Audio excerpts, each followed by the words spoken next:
Welcome everyone to the Embodied Psychology Summit. We are at the start of day 4 and here with Dr. Scott Lyons for Somatic Stress Release. And now let me introduce you to Dr. Scott Lyons. So Dr. Lyons is a clinical psychologist, doctor of osteopathy, mind-body medicine practitioner, and founder of the Embodied Psychology Summit, the Embodied Yoga Summit, Omala, and co-founder of Embodied Flow. So thank you all for being here, and I'll hand it over to you, Scott. Thank you, Kate. All right. Welcome, everyone. It's nice to be on this side of it, where I actually get to present some things. And as much as I love hosting it, it's really kind of my passion, my pleasure to also be teaching.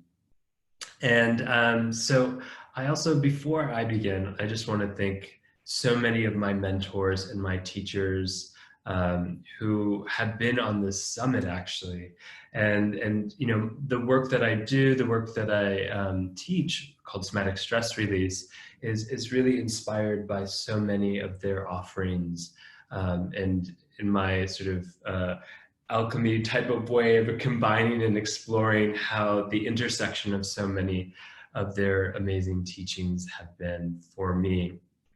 And so I'm really happy to have them here in this summit and really be able to share my integration of their various materials. So welcome to Somatic Stress Release, or the introduction of it. One of the ways that we like to begin in Somatic Stress Release is practices on arrival. So arrival practices essentially means, how do we come into more presence in this body in this moment? And we have various ways to do that, because different people have different needs or different ways of essentially coming further into connection with themselves and what is present. So some of the ways we might do that, and these are words that you might have heard already, which are like exteroreception, so through our senses, proprioceptive kinesthesic type things, which is about how we are moving and how our body is relating to our body, and how our body is relating to space and gravity. And interoreceptive, so these internal movements, these internal sensations.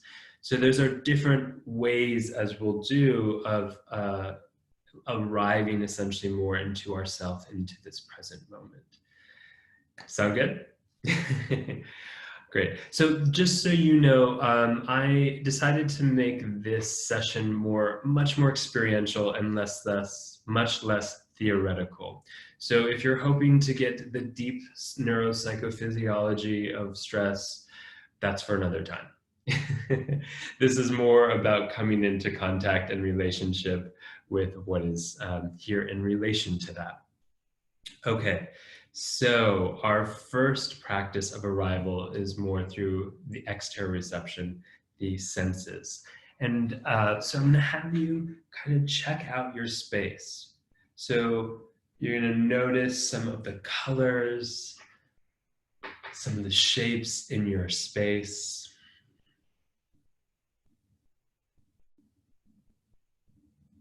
And you're even going to, or the sounds in your space if you're more auditorily oriented, or smells in your space if you're more oriented to smell or to taste or to temperature. So you're noticing the textures or the colors or the shapes if you're doing it visually, the textures of sound if you're doing it more auditorily. As though you're coming out to meet those. You're coming out to see the colors. You're coming out to see the textures or to the smells.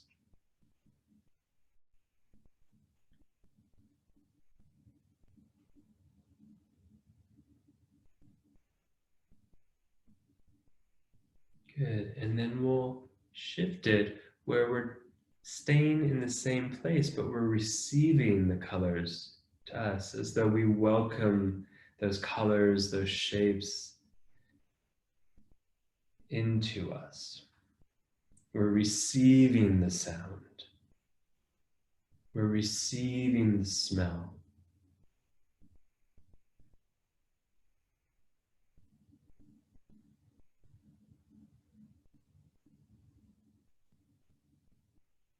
As though we could find ourselves where the light, where the sounds, where the colors arrive to in us.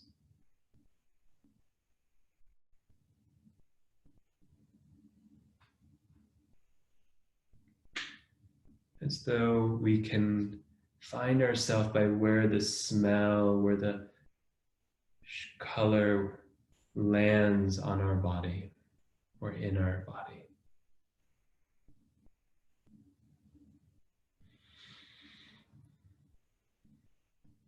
Good. And then take a moment just to notice for yourself, is there a sense of being that much more present or arrived in your body from that first practice?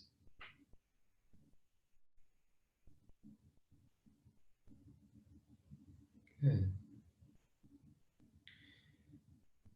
And then I'll invite you to open your eyes if that works for you. I know you just went in, and now I'm asking to come out perhaps once again. That's so that we can look at yet another two practices of arriving. You might be like, I've already arrived. Peace out. I'm good. To which you can just hang out with that. But not everyone is able to arrive through that mechanism, through that tool. So we're going to add at least two more practices of arrival. So I'm going to show a little visual demonstration, and this is my visual vestibular system. If that word means something to you, great. If it doesn't, don't worry about it. This is an experiential practice. So you can see these little cashews kind of floating in the water. They're rocking in response inside the fluid, and they move. If this is hypnotizing you, just blink a little bit. Good, great. So you see the visual, yeah, these little pebbles, these little cashews moving inside the fluid. So we're gonna do the same, except those cashews, those little pebbles are inside the fluid, inside of our inner ear. So we're gonna place, you're gonna place your hands kind of in front of your ears so you can still hear me. So kind of gently resting on your cheekbone, on your temples, and in front of your ears. So, and if you wish to close your eyes, you're welcome to. And imagining this little bottle that I showed before with the cashews kind of placed between your hands. And you're going to gently tilt that bottle to one side, letting the cashews, letting those pebbles follow the directionality of the fluid.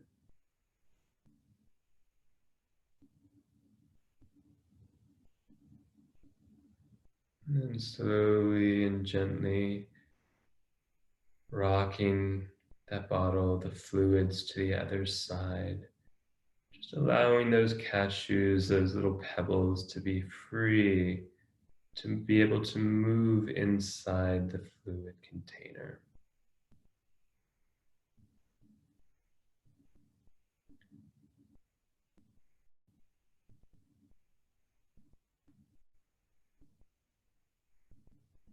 And then once again back to the other side, pausing in the middle if you'd like. If your arms ever get tired, you can rest them down and continue the practice.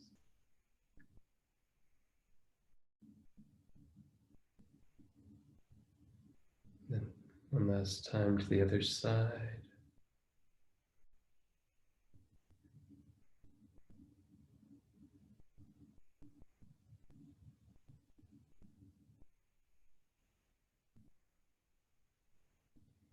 Back to neutral, and you'll tilt the water bottle or your head forward, letting those pebbles, those cashews, rock into the front space.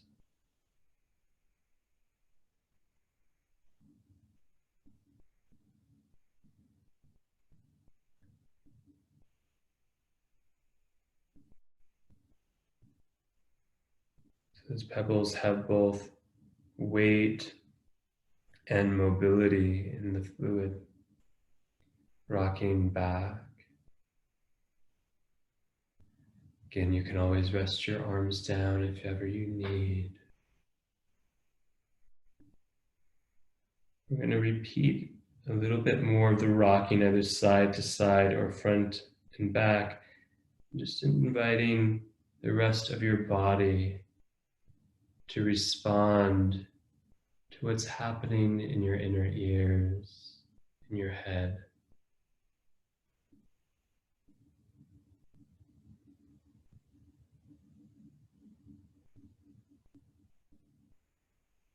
As though you could weave your head, the movement of your head into the movement of your neck. The movement of your head and neck weaves into the movement of your chest, your shoulders, of your arms.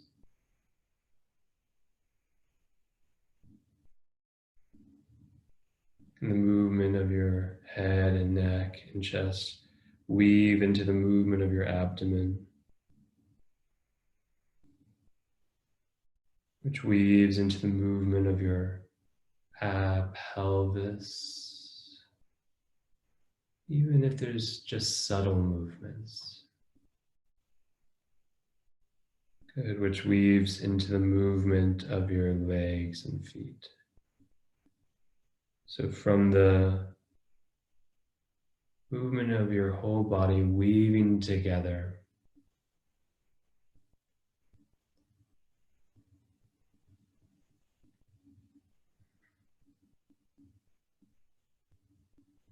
we'll take another 30 seconds or so, just finding this gentle movement from the head, from the inner ears, and letting that weave in through your neck, your upper body, your abdomen, your pelvis and legs, and arms.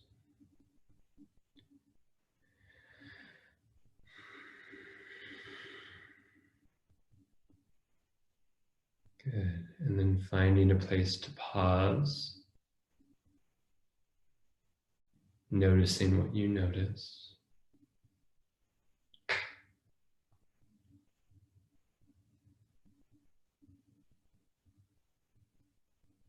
And then perhaps checking in, do you feel more arrived? Do you feel more situated or connected within your body in this moment?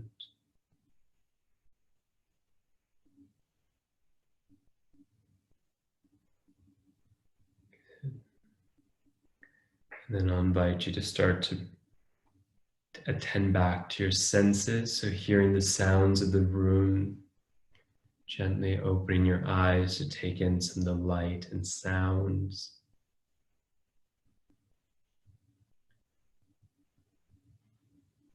Good.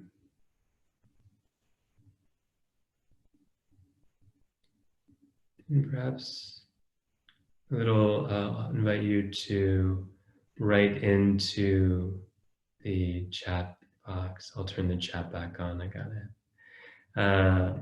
Just, what do you notice? Does it feel like just in those two practices, there's a bit more of arriving, a little more presencing or groundedness? Yeah. Good. Slow down, relaxed. Mm-hmm. Good. There's a deeper breath, a calm, feel more transparent.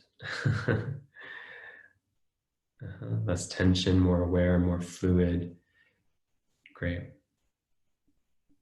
more centered. Great. So you're actually going into what was my next question already, which was once we say or recognize, oh, I feel more arrived, then what in our body or what is happening that lets us know we feel more present? Like, what are the qualities of that presence? And so some of you are doing a beautiful job of describing some of the qualities for you of feeling more present. It might be some more ground. It might, for others, it might feel more light or more fluid. It might be that I am aware or in contact with more sensation, like the senses are more alive, but within my body, more rooted. Beautiful. Great.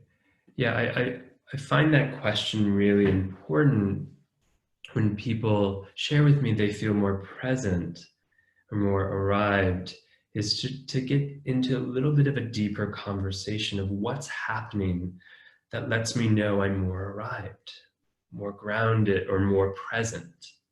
So that way, the question is intended to actually deepen me into what is here that gives me that information.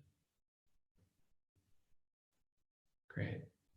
Less distracted, yeah. So another way of perhaps framing that is my attention is able to be perhaps where I wish it to be. Yeah. The senses feel more alive. Yeah. Let's do one more. We'll do one quick one of arrival practice. So we did we did a exteroreception one. We did a sensory one of bringing the senses and letting the sensory information land or arrive to us as a way to find ourselves or to connect to ourselves. Then we did what's more of a proprioceptive or kinesthesic, where we're finding the way through movement, how our body is connected to our body, or how parts of us are connected to other parts of us, that can lead itself into a body map or a sense of how we are connected. And the last one is, can just be fun. It's I did it in the community connection. It's what I like to call an internal sound bath. And that's my intention is more of that interoceptive, which we've also already warmed up a bit. So this one will involve some sounding. So you could make an oo sound or a voo sound or a om. And the om is more about kind of like, when you eat a really good cookie or a good apple and you're like, mmm. And that sound kind of resonates inward. It's like, I'm really acknowledging what I'm taking in, what's present in me. So it's that same kind of internal sound bath that we're looking for. So if you wish to give yourself a little bit of contact, a little bit of pressure, you can, if that feels good. And that's just another kind of proprioceptive arrival technique, where I'm just giving myself a little bit of weighted compression and release. Or if you wish to just have your hands free and move them around. So we're going to start with a little sound. I'm going to turn the chat off for just a moment. We're going to start with a little sound, the sound of your choice. Boo, ooh, whatever feels good to you. I'm going to go with like I just ate a good cookie or apple. And then I'm going to move that sound through my body. I'm going to give myself an internal sound bath. And wherever that sound, that resonance touches, is an invitation for that internal structure in me to move. You ready to try it? Okay, good. Here we go.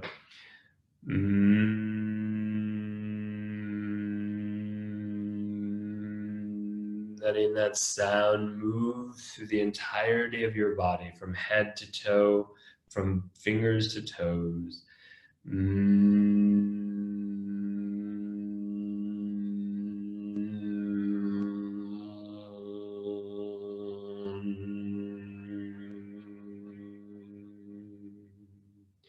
If my sound is distracting, just mute me.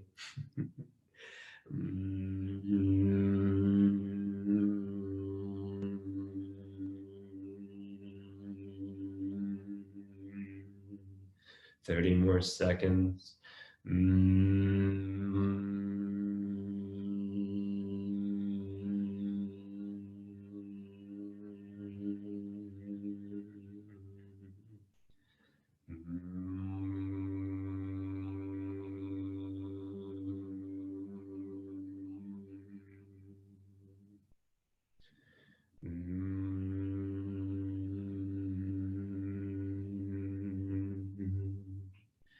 And finding a pause, noticing what you notice.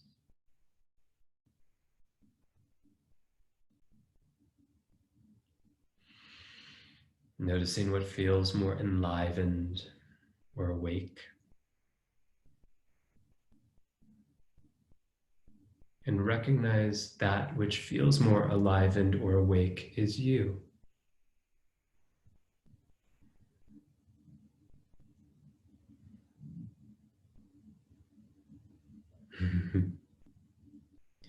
Good. So I'm going to turn the chat back on. You can share a little bit of what you notice as you start to transition from this internal sound bath practice back into the group.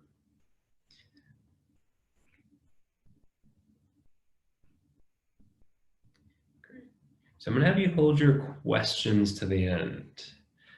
Questions are a good thing to just sit with. You know, one of my favorite responses when someone asks me a question is to say, "That's a good question." And I'm going to have you hang out with it and see what emerges in your own exploration. At the end, we'll have some time.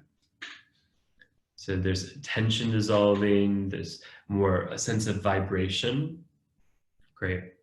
And in different traditions of yogic philosophy that I come from in my studies, I should say, that we look at vibration spanda as sort of the vibratory pulse of life, and to attune to that is to actually feel more arrived or awoke to our what is present.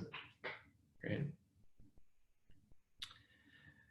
Great. So what does this have to do with stress? So I'm going to turn off the chat for a little while. Thank you for writing in. I'm glad to see some of you are sharing my cells are alive.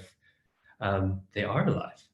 They are part of us. They're just another part of us that can sense and feel and respond. And we'll get a little bit more into that later. So with that, let me just see. I'm going to turn off the chat. There we go. So what does this have to do with stress? So before we talk about something called stress or navigate it or explore it, we want to be able to be here more in order to be with what it is that is stress. So I'm going to share my screen. We're going to do a little screen share. So this is, again, our introduction to somatic stress release. And in this little introduction, we'll look at definitions, perceptions, and actions. Okay, let me see. All right, so if I didn't say before, I'd love for you to grab a piece of paper and a pen and possibly a pillow. So if you need a minute to just get those, you are welcome to. I'll start in just a minute with that. So you'll need a pen and paper. This is an active class session. So you will, I do ask for your participation in that way. You will get the most out of it from your own participation, which is like life. Cool. So before you actually respond to my questions on the screen, I want to just name, when I'm asking for your personal definition of stress, I am not asking for an academic definition. Let me make that very clear. I am not asking for an academic definition. So my friends on here who are psychologists or therapists or neuropsychophysiologists or just avid readers, this is not something you pull from a book right now. This is like, hey, my nephew is 5 years old and he's asking you, what is your personal definition of stress? Like from your own experience and relationship to it, which is very different than, something I read in a textbook. Okay, so please take a minute or two. We're looking for like maybe a two-sentence definition of what is your personal definition of stress? Again, not an academic one, not one you would get gold stars for having written in the textbook or on a quiz. Your personal definition.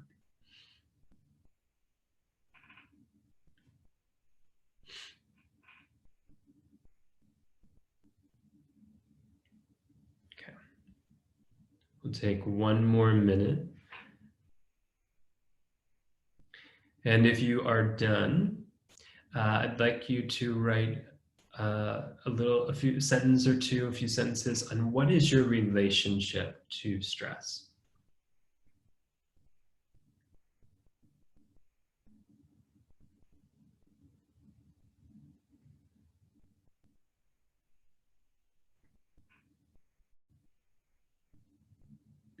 Again, we'll take one more minute.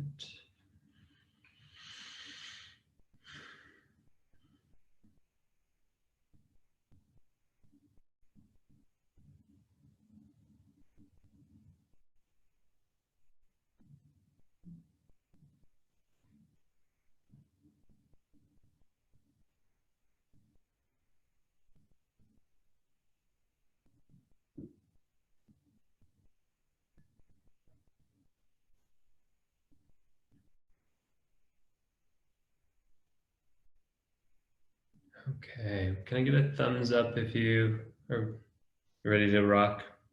Okay, I'm gonna stop my screen share for just a moment so you get to see me and I get to see more of you. And I'm gonna invite you to stand up. I'll stand up with you. And let me see if I can do that. So I'm gonna have you stand up and take your definition with you. Good. And I'd like you to read out loud, and this is important, out loud to everyone. I'm not going to unmute you, but you are going to do it out loud. Read your definition 3 times. What is your personal definition of stress? Ready, set, go.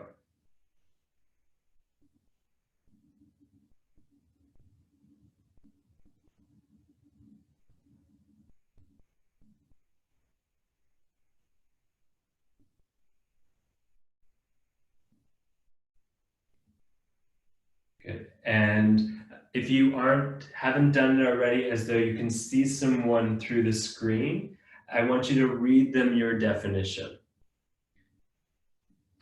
out loud. Or you can imagine someone in the room with you, or maybe someone is in the room with you. So one more time.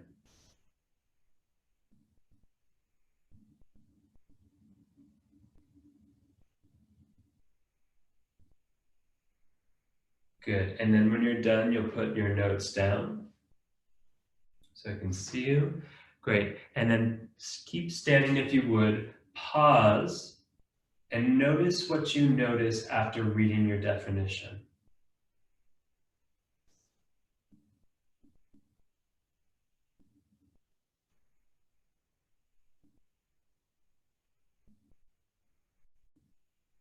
Good. And then right from where you are, you don't even need to pick up your paper. I'd like you to read your definition or say your definition one more time out loud.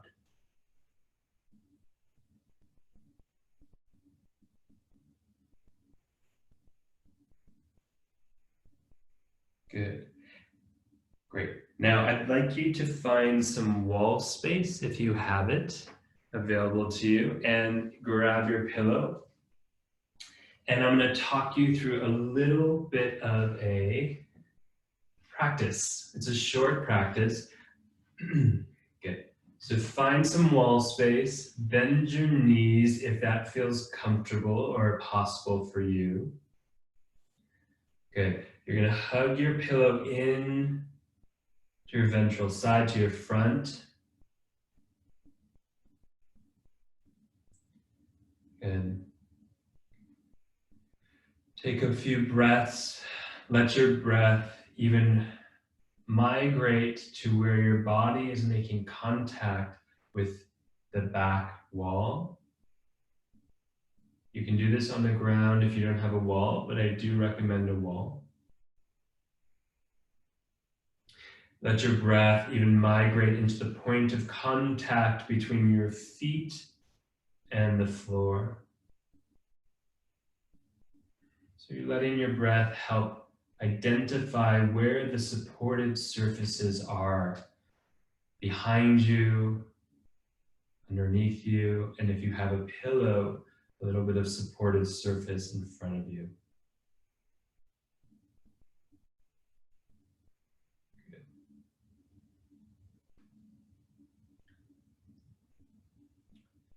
See where you can give yourself permission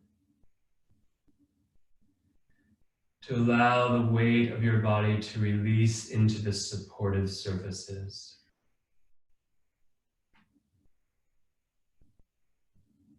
Where can you give yourself permission to be supported?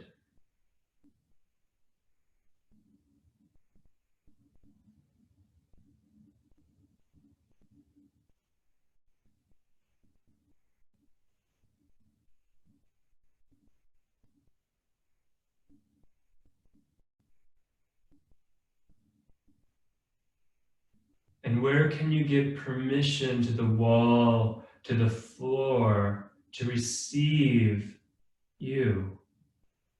Giving the supportive surface permission to receive you.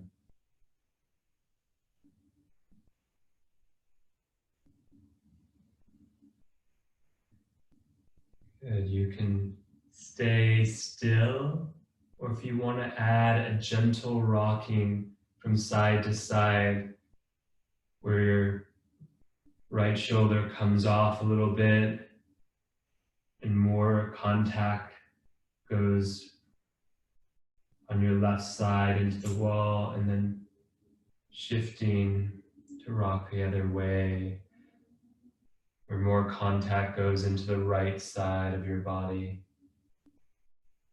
A few rocks back and forth.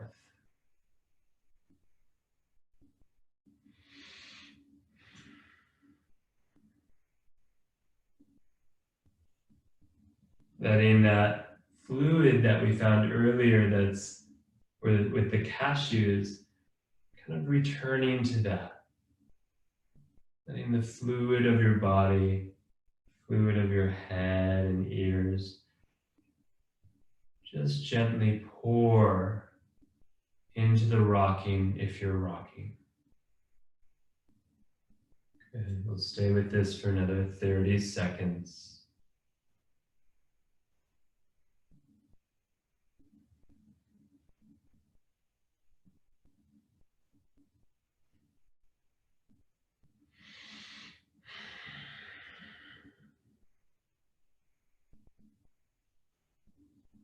Good. And then finding a pause, noticing what you notice inside your body in response to the rocking, or to the sense of giving yourself support, receiving support.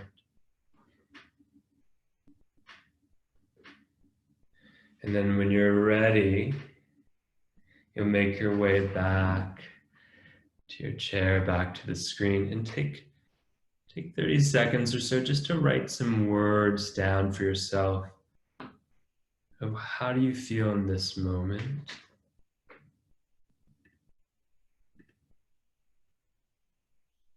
And how does that feel different than when you read your definition?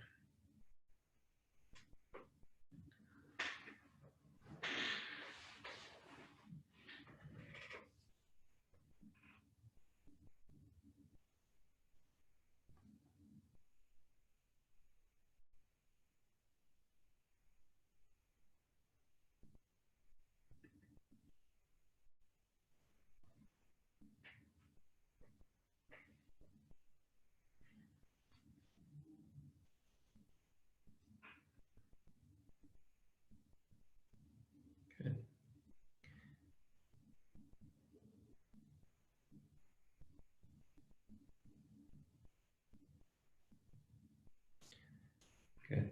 So does it feel different now than when you read your definitions? You can let me know in the chat box. Is there a difference in the state of being from when you read your definition to where you are right now? Good. Okay. Great. All right. So I'm going to thank you for, great. Thank you for responding. Beautiful. I'm going to turn off the chat for a moment more. And I don't mean to cut you off. I really like seeing and hearing from you. I just want to go back now to my screen share.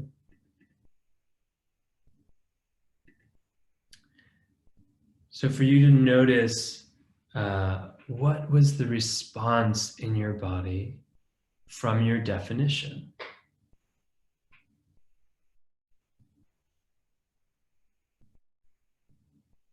So just take a moment to write some notes to get a little more clear. What was the response? We know that there's a different state.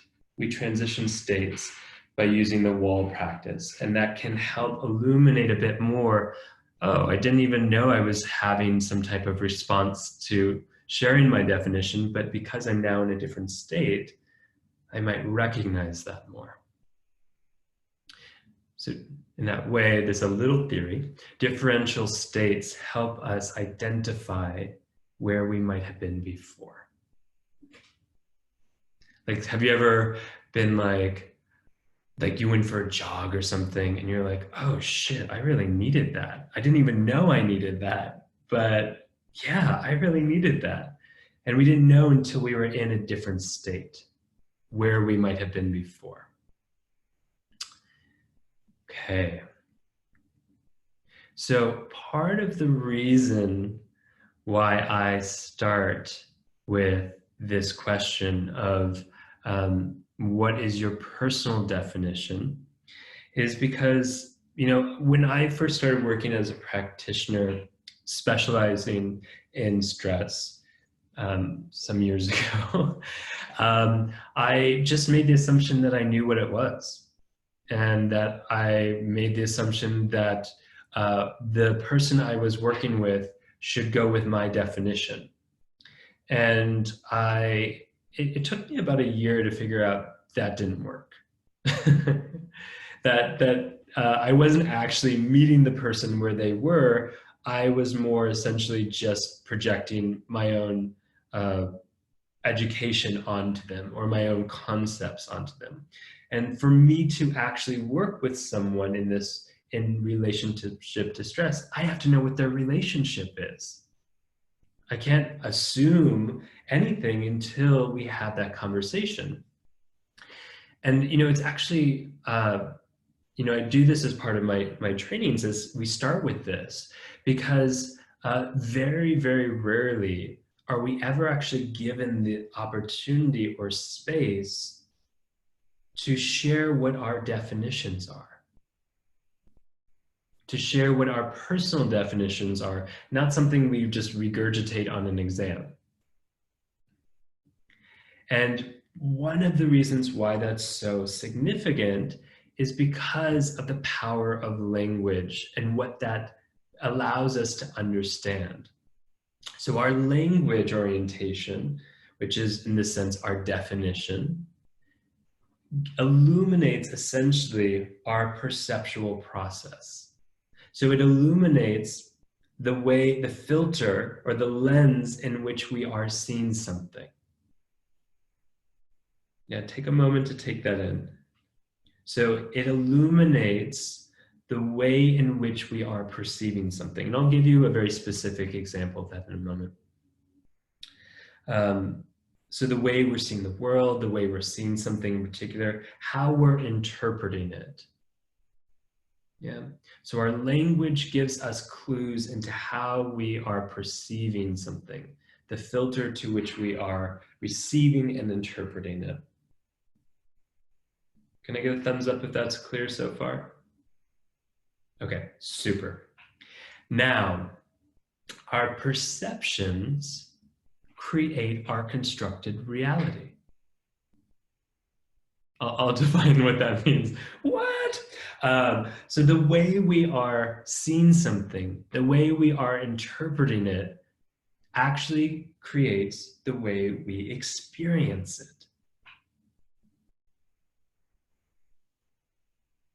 And experience is the operative word here, because what we're talking about is how my perception contributes to my embodied experience of something. And I'm learning about my perception by the way I've defined something. So I'll say that again. The way I've defined something illuminates essentially the way that I'm perceiving and seeing it. These are my lenses, or just funny face. The way I'm perceiving or seeing something, which helps me identify how it is that it's being absorbed and experienced or embodied. So I'll give you a fun example of that. When I saw my nephew last year and we were having dinner together, and I'm not the fun uncle he wishes I was. Like there's no sugar when I'm around. And he actually once told me, he was like, "Were you ever a kid? You weren't, were you? Because you don't know how to have fun and eat sugar." Anyways, so I made him a delicious meal of broccoli, and perfect for every child. Yep. And he wouldn't eat it. He refused to eat the broccoli. He ate the other things that I made, like kale and quinoa. I'm the worst uncle. Okay. He ate the other food that I made, but wouldn't eat the broccoli. And I asked him, like, "What's up? Why won't you eat the broccoli?" And he said, "Oh, it's because it's baby trees that never got to grow up." And I was like, "What?" That was his definition of broccoli, is baby trees that never got to grow up. And so he had that is the way in which he was then viewing the broccoli. Now, you and I might go, "What? I mean, that's cute and all," but we're looking at broccoli perhaps as a vegetable or something more neutral, which is very different than the way that he had defined it, which was explaining essentially the way that he was seeing this thing called broccoli, and thus had a very physical, visceral response to seeing broccoli. He didn't want to eat baby trees that didn't get a chance to grow up. That's what we're talking about here, is this perceptual reality loop, and we can learn about it. We can get kind of a view into that by the way that we're languaging it, by our definitions. And it's not just when he sees broccoli does he have that perceptual lens and experience, but even every time he hears the word broccoli, he has that same visceral response. And the same is true for us. Every time I use the word stress, every time, it goes through your definition, your perception, and you have an experience to it. There's not even a stress here to talk about yet, beyond the word. Oh. It means that even as we're talking about it, even as we're going to go do something called stress release, we have to recognize that we already come with a preconceived bias. And that bias isn't even conscious, it's a visceral, it's a full-bodied response. And so part of looking at something called stress, or doing exercises with someone, or practices, or releasing, is we have to know what their perception and reality is. Because every time I use the S word, you actually have a subconscious response to it. And you better believe that shifts your state of being, your attention, your cognitive skills, your breathing, your biophysiological rhythms. Shit! Yeah. And you know, so part of what I look at is we have to know where we are before we can have a relationship that's a little more neutral, or where we have more choice making and we're more responsive. A year ago, my nephew had no response, no choice rather, in his response. It was very laid in, it was set. He was going to have that response, that visceral response, that shallow breath, that sort of anger towards whoever made the broccoli and cut it down every time we talked about broccoli or every time he saw it. And so he was missing the opportunity to have choice of his response. There wasn't a neutral playing field for us to even go in and explore stress, or in his case, explore the possibilities of how to cook broccoli. Make sense? Okay, because we're about to spend the next half an hour or so exploring something called stress, and we have to recognize what we already come into the conversation with, both cognitively or unconsciously and subconsciously in our response to it. I know, that's... Isn't this what you were expecting when we were just like, show me the stress release techniques? But it actually, you know, understanding our perceptual language reality loop is essential to then going into practices.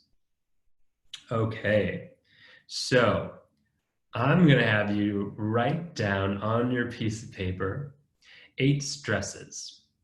Now, I haven't defined what stresses is, and I actually won't for this particular session. So it's whatever it means to you. 8 stresses on a piece of paper.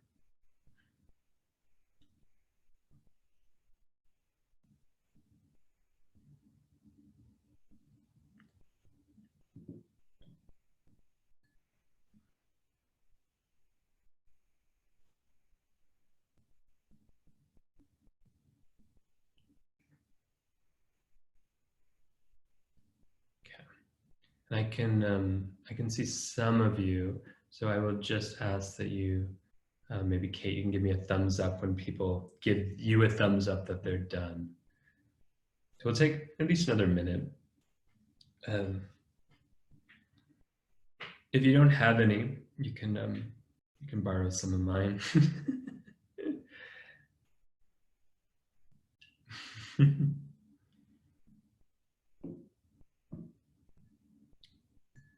If you can't come up with 8, and that feels like a stressor or stress, then you can write that down. Yeah, just magically gave you one. So again, I'm not defining it because you are.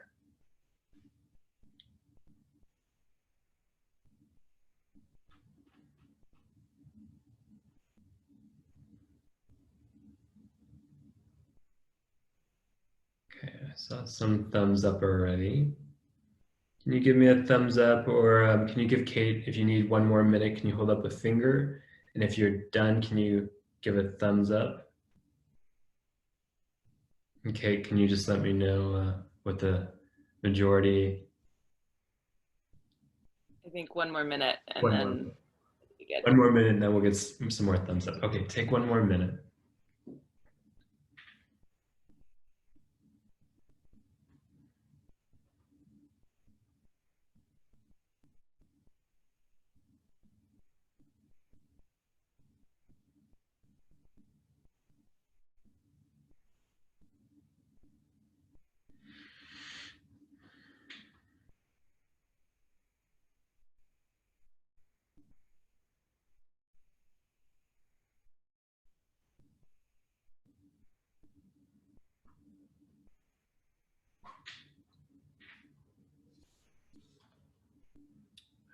Okay. You don't have to write what they are, just sort of the title, by the way. You don't have to go into great description or an essay about them at this point. We just want the actual headline word like dog or whatever it is for you, broccoli.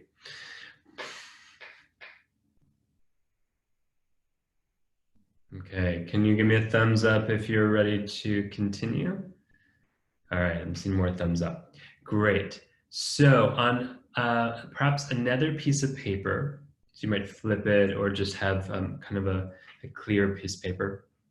I'm going to have you write down these 3 words. So it'll be eustress,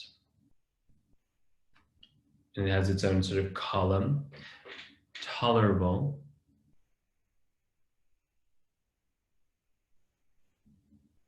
and then the 3rd column is distress.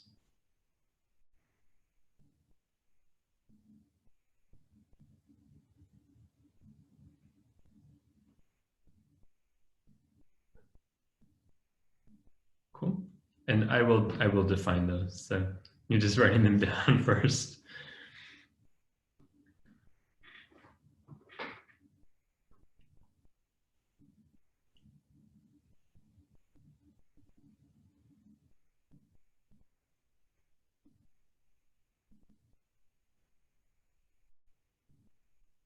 Okay, so let's give you a basic definition. You do want to leave the space underneath them a bit free, but just so you can decide where you write sort of the definitions. It might be on the side, it might be on top, or wherever you wish, but do leave some space underneath the word. So eustress is sometimes referred to as positive response or positive responses to pressure or demand. These are things that might be that we're taking a chance on something we want. Yeah. These are things that help us bring our focus in and our attention in a way that actually benefits or feels supportive in the current or long term. Okay. And it feels like in some ways it's part of something that replenishes us or resources us. Now, I'm not going to give examples of specific things in this category for a very particular reason that I'll get into later. I want to just sort of define it for you or define the intention of it for you. Okay. So again, I'll just reiterate, eustress is more positive responses to pressures or demands. It's something that actually might help us bring our focus and attention in a way that we're more accomplished, we get things done more quickly. It's something that essentially we perceive as long-term supporting us and helpful, and we get something out of it. It's almost, in some ways, like it replenishes us, it supports us. Yeah, okay. So the second category in the middle is tolerable. And that means that there is some burden, there is some challenge to our process to navigate it. However, we do have the resources and we do have the support systems in place to help us manage it, to help us weather the storm, so to speak. So I'll say that again. Tolerable means that it is some burdensome. It does offer some challenge to us that is different than eustress. And that challenge can be met, meaning that even though it's burdensome, we do have the resources, we do have the support systems to navigate it, to weather the storm. Okay. And then the third category here is called distress. And distress is essentially overwhelm, is overload, when we do not have the support systems, the internal or external resources to navigate it. And that is typically where long-term, where we see things like chronic fatigue, fibromyalgia, other sort of immune responses digestive challenges, sort of what's typically more associated as stress responses. This is really in the category of distress. Okay, so the reason I'm not giving definitions or examples within each of these is because I'd now like you to take your list of 8 and I'd like you to place it into the category where it feels in this moment. Let me be very clear, in this moment where it belongs. And one of the ways I like to do this is actually as though I'm picking up what I wrote down and I'm feeling into it. I'm feeling into my response of, does this feel more like a eustress? Okay. I'm listening to my inner knowledge. Does this feel like tolerable? Or does this feel in this moment like a distress? So take a minute or 2.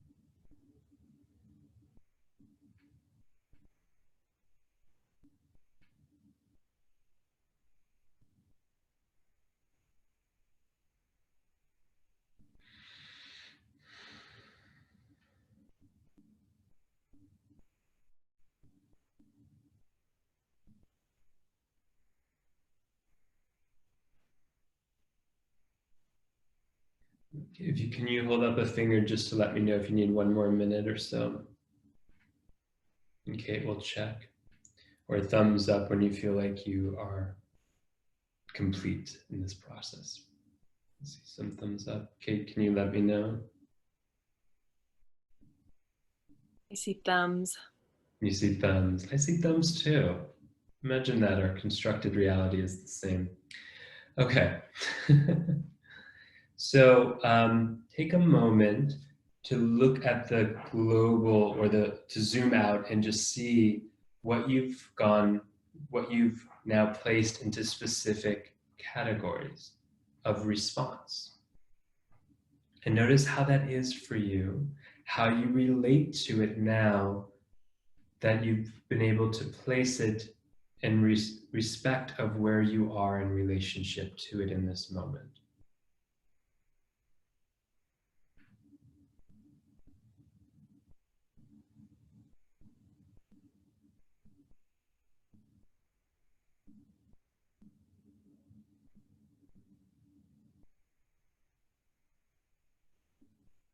So again, notice how your relationship might have shifted in response to some of these by where you placed it.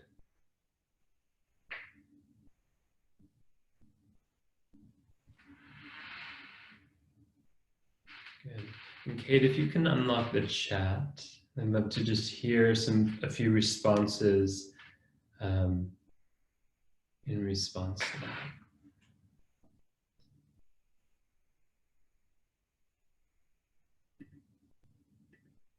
Cool. So I can see the chat box. So what did you notice? What shifted by placing these into sort of categories? It's an awesome technique, thanks. So what did you notice in you? What shifted? Yep, so you noticed there's more sense of control. I got a little depressed by it. Sure, you're having more relationship to it. You have recognizing more capacity to change. You're recognizing where your priorities are. I think there's a lot of things coming in at once. You're realizing your capacities and strengths, but also where some things are more positive actually in your life and where some things feel more negative. Some people shared they noticed they actually have more resources than they previously thought. Um, Surprised which were in the tolerable group? Yeah, absolutely. Yeah, it can be a continuum. If you don't like categories like this, I'm pretty open on it, pretty open. That you recognize you have more resilience, that quite a lot are actually tolerable. Mm-hmm. Good. All right, I'm gonna pause the chat for just a moment so I can, oops, great. So what we're noticing is that our relationships to these things that we're calling stresses are actually malleable, that our perceptions and our relationship to them are flexible. It gives us a sense, it can give us a sense of empowerment to know where we are in relationship to something. And it can also give us a sense of shift, meaning that we are less reactive and more responsive to knowing where we are in relationship to something.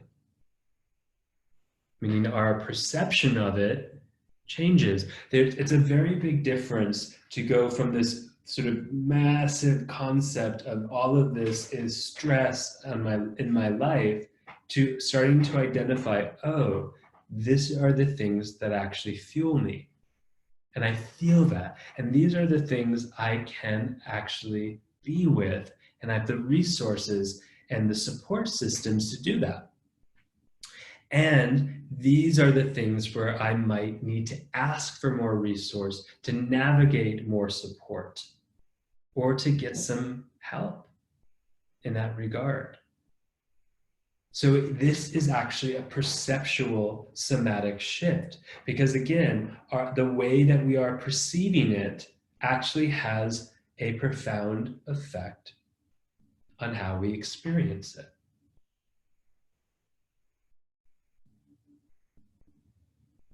So notice for yourself how seeing some of these in different categories change your somatic experiencing, your somatic response. Some of you named that you felt more empowered. That's a shift from something else to actually a somatic, embodied, felt sense of empowerment. Or you recognize you had more choice. But there's that recognition also has a felt experience in your body.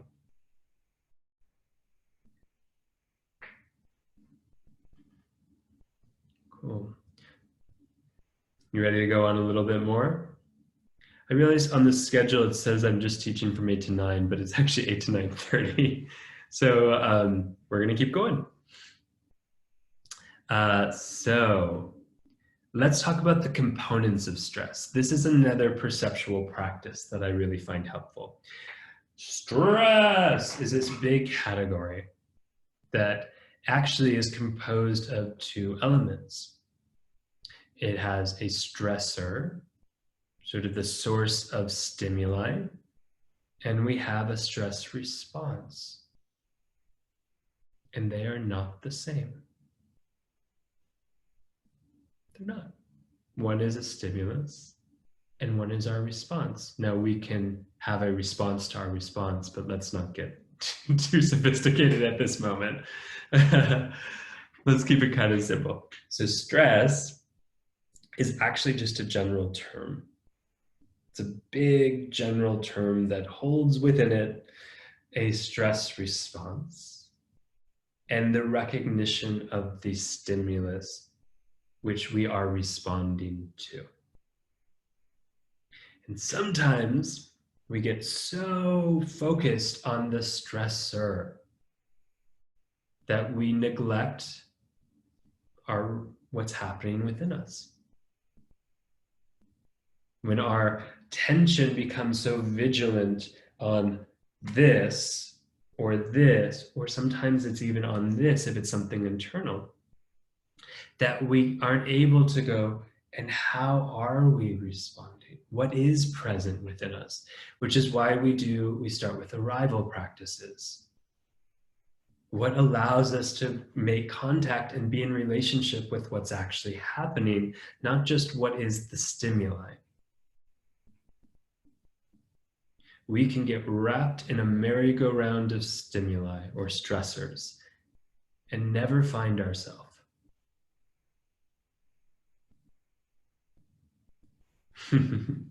That sounded gloomy. Okay.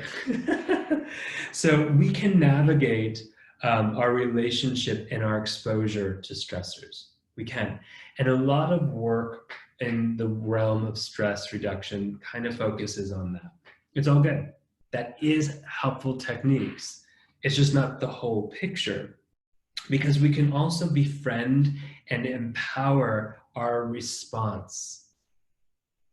I'm going to say that again. We can befriend and empower our response.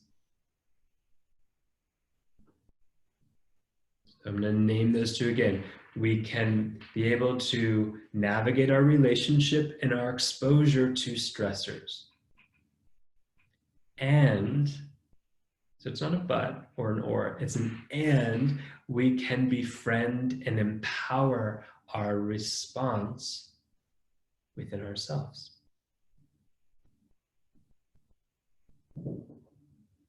How's that sound? Yeah? I think this is what often happens.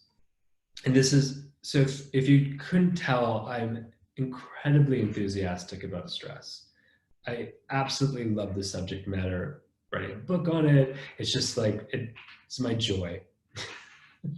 I think that there's a lot of room for reframing and actually understanding something that's been kind of a very gloomy subject matter and kind of like a monster in a closet, as opposed to something we invite out of the closet and say, hi, how are you? Who are you? What are you?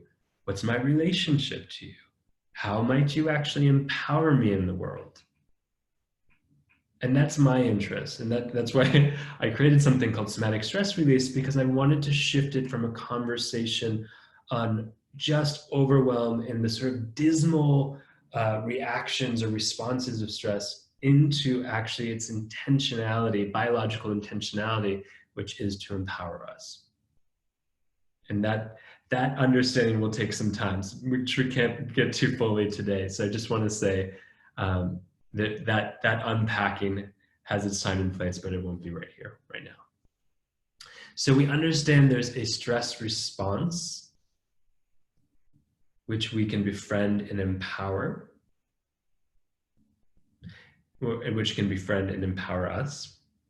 And we have a stressor, a stimuli to which we can navigate our relationship and exposure to. Great. So which brings us into, in somatic stress release, this is our sort of foundational cycle that we look at. Every system has its own specific cycle. This is just mine, inspired by others. So this is the biological process in response to a stressor, so this is our stress response if we have the privilege of allowing ourselves or others allow for us. So I want to be very clear, just because we have a biological cycle does not mean that we've been given the permissions from ourselves or from others to complete it. And so it begins with activation, which I think has, again, this very negative connotation. I'm activated. Well, I would say, yay, you're alive. That means your biological imperative is working. So if you're activated, good on you. It means you're alive, and that your biological mechanisms are working to support you.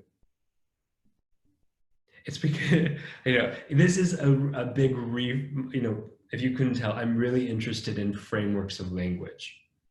And the word activated tends to mean, especially in pop psychology, or in other arenas, it kind of means like something like as though that's bad. But if we think about like nuts, so in Australia, I think they call it activated nuts, when you soak and you germinate them. And it brings out the enzymes, it brings out more of the nutrients. So this is actually what we're talking about here.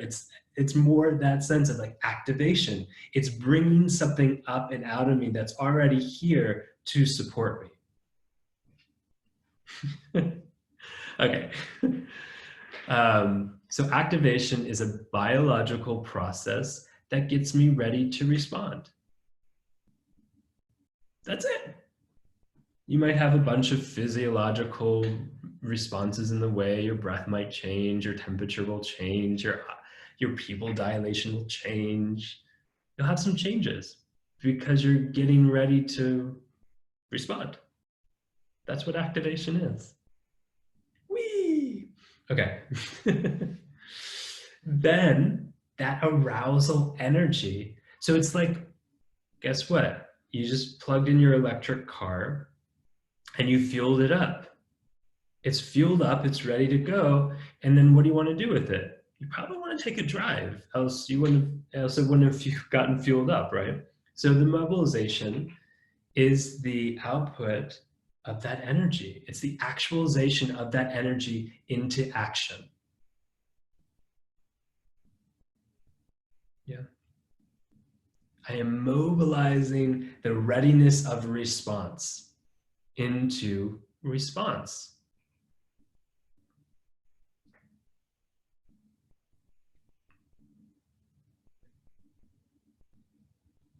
Okay.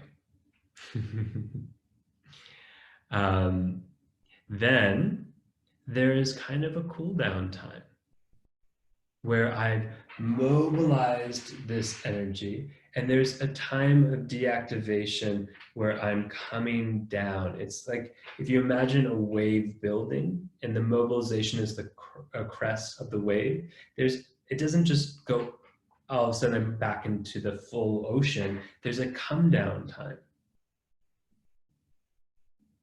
And typically we look at, in that deactivation phase is where we tend to have more connection, internal connection to sort of the emotional life of what is present in response to that activation mobilization.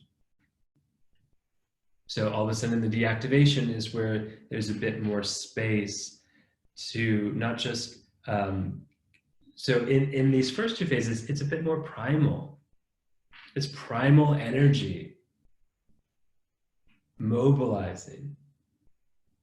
And then from the release of that primal energy, releasing, it's an active concept or term, we actually come more into kind of the felt sense, the emotional life of what also is here.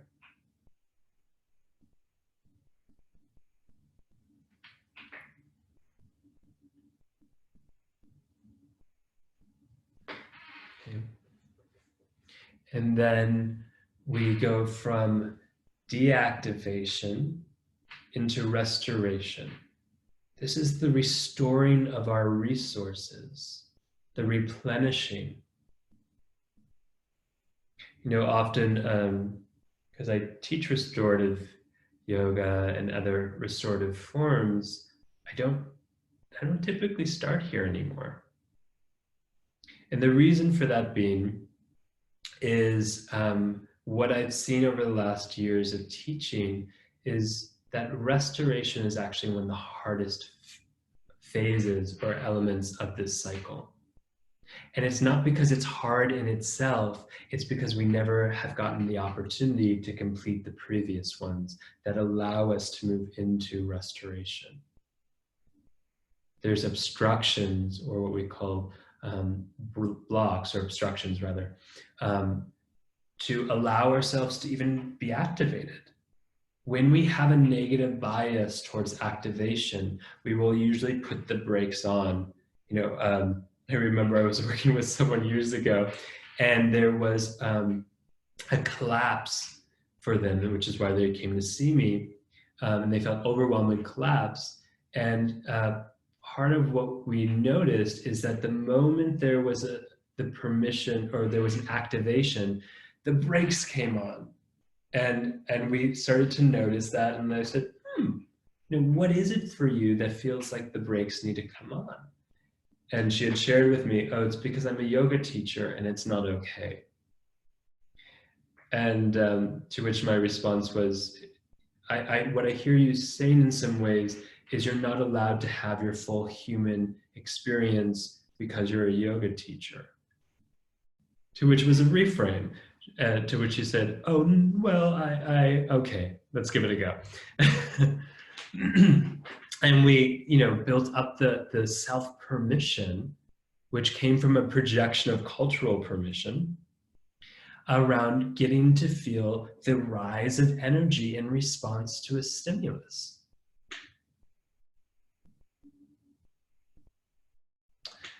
So she was collapsing a lot, meaning she was in chronic fatigue. So it was a sort of a collapse in that way. And it wasn't that she just needed to rest more. In that sense, she needed to allow the permission to stop suppressing or putting the brakes on an arousal response. So the amount of energy, of metabolic energy that was used to put on the brakes was actually creating the chronic fatigue. So when we could allow permission to have this very natural biological cycle of response or adaptation, it freed up the energy to do exactly what it needed to do, which was to essentially help her restore, recuperate, so that she could do it again and again and again, because this cycle happens so many times throughout our day. We are constantly interacting with stressors or stimuli to which we have an arousal of energy, to which we mobilize that energy into response, to which that response and energy gets to start to make its way down, where we may or may not have a chance to check into the felt sense of what's here, which takes us into a restoration or recuperation of energy, which allows us to do it again. This is a life cycle. I'm going to say that again. This is a life cycle. This is what essentially allows us to, and one of the ways that allows us to feel more fully alive is our ability to be adaptive, to be able to dance in the dance of life.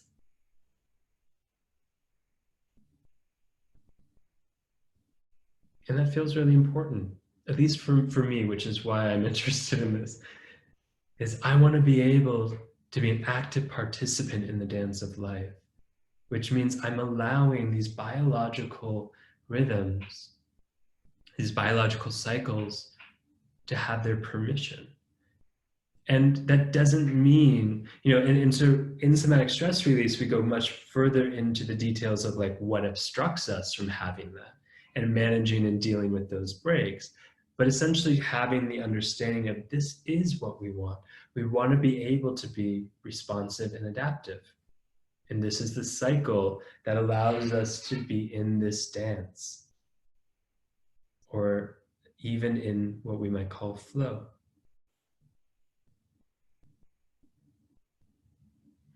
Cool. I am aware that we are coming up on time. So just a few things in terms of this stress response cycle, which is really the adaptation cycle. We have an activation, and in the permission that we can work on for right now is how can we stay present with these sensations? How might we shift our perceptual lens as just an experiment even to say, oh, these sensations and responses are actually the kinetic energy prepping to allow me to prepare and adapt, to make change, to navigate, to dance in the dance of life.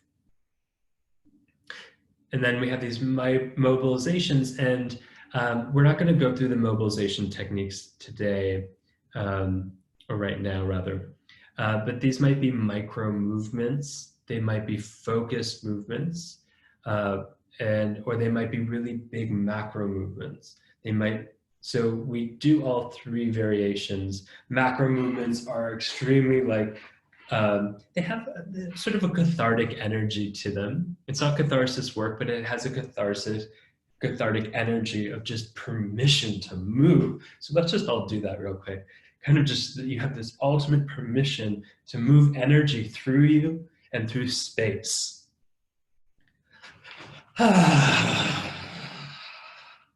Wee! Okay. And just notice, how does that feel to allow energy to move through you? So can you get a thumbs up, thumbs down? Oh, imagine that.